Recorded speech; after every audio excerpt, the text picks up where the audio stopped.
I stood at the altar beneath string lights we hung ourselves and whispered, "I do," into the warm August wind.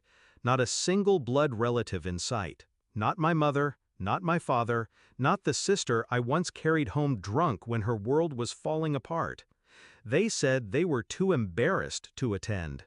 "Backyard weddings," my mother spat, "are for poor people."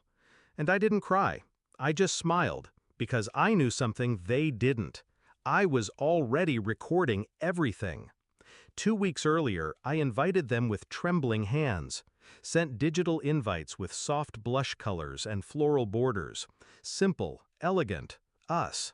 Mom's reply came 5 hours later. One line. "Tell me this is a joke."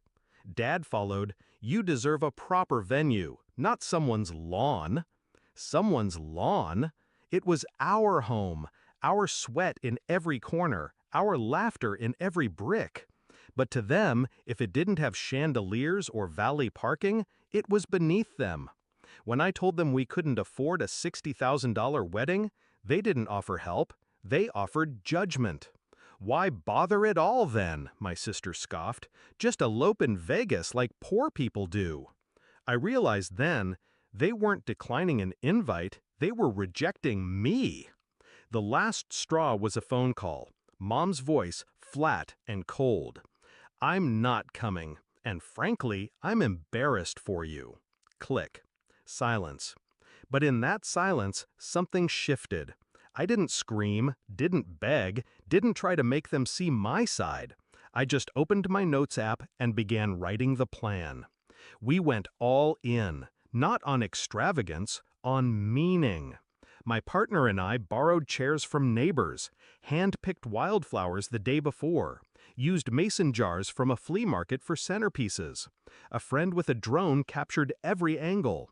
Another filmed it with an old DSLR we rented for $40. Every detail was intimate, every moment soaked in sincerity. I walked down the aisle barefoot, with my best friend's guitar playing instead of a string quartet. And as I looked into my partner's eyes, I felt nothing lacking. Just one overwhelming truth: I didn't need my family to make this sacred. 3 days later, we posted the wedding video. Didn't expect much, maybe a few likes, a handful of comments. Instead, it exploded. 2.3 million views, hundreds of thousands of shares. Strangers cried with us, praised the rawness, the honesty, the simplicity.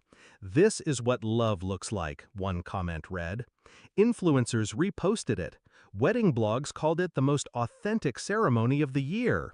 And then, the calls started. My sister was first. "Hey, I saw your wedding video. Wow, you guys looked really happy." I let the silence stretch, let her feel the weight of absence. Then I replied, "We were." Click. Mom sent a long message the next day, full of excuses, masked as apologies. "We just thought you deserved something more elegant." But maybe we were wrong. Wrong? No. They were cruel, dismissive, entitled.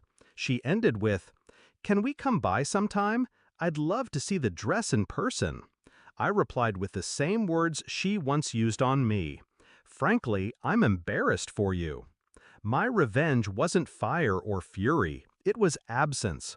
It was showing them you don't get to mock someone's joy and then beg for a seat at their table once it becomes popular.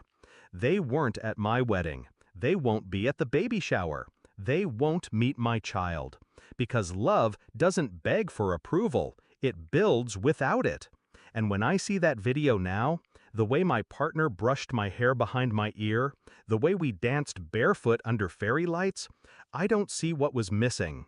I see everything we had, and everything they'll never get back.